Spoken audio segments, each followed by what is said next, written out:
Yes, people. So I'm going to give you my point of view on this Pep versus Mikel game, and let's go.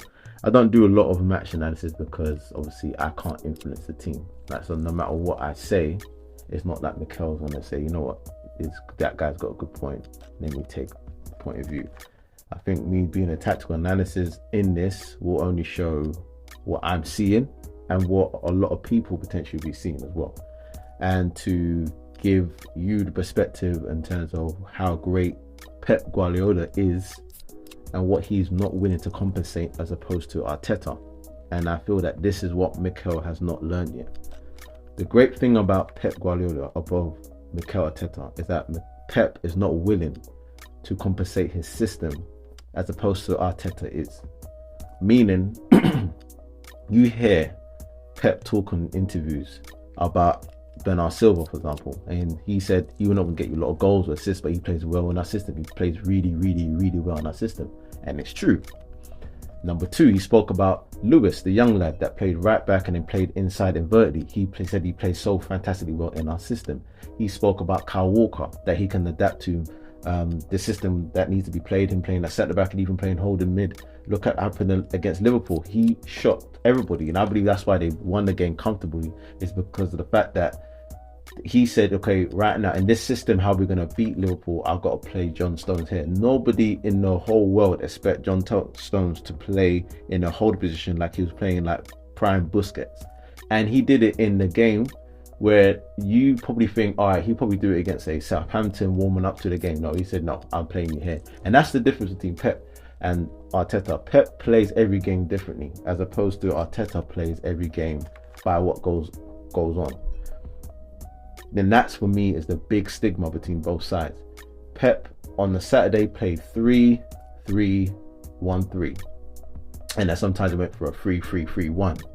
Everybody was like, this guy's just making up stuff.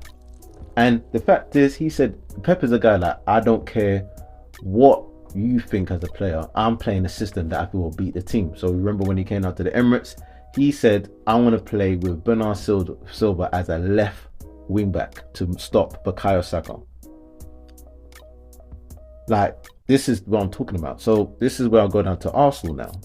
You've got Saliba out at the back, who does brilliantly when Arsenal do not have the ball in terms of creating that shape. And when they do have the ball, how he's have the ability to split the lines and cause Thomas Partey to have a bit more freedom and relax. Because I believe Thomas Partey is being overworked in terms of to show the back four, because Rob Holding is just not stepping forward enough. If Pep have this Arsenal team, he will put Thomas Partey as a centre back to play with Gabriel, and he will play Jorginho in that midfield, so that when Arsenal transition from a 3-2-2-3, they will be a lot more efficient, because Thomas Partey, to be fair, can play as a centre back. Jorginho can play in that position very well. I believe his ball manipulation is a lot more cleaner than Thomas Partey at times. And obviously you've got Granit Xhaka that's going to be just ahead of him, and obviously Zinchenko come inside. In the game against City right now, from looking at how when City lost against Brentford, and to be fair, it could have been more against Brentford. Brentford's probably the only team that gone to the Etihad that probably should have walked out with a lot more goals. Leicester City did really well when they lost recently, but I think when I looked over that Brentford game, Brentford was the team that did really well. What Brentford did really well against City, and now at that time City was transitioning to the formation or the shape they're playing now, but they did something that Arsenal did also well in the FA Cup game when they lost 1-0, is that there was attacking the outside. With City, the only way you're going to beat this City team, Arsenal's going to beat the City team, they're not going to beat them by crosses and no headers. They're not going to beat them by long range shots. The only way they're going to be beating City is through cutbacks.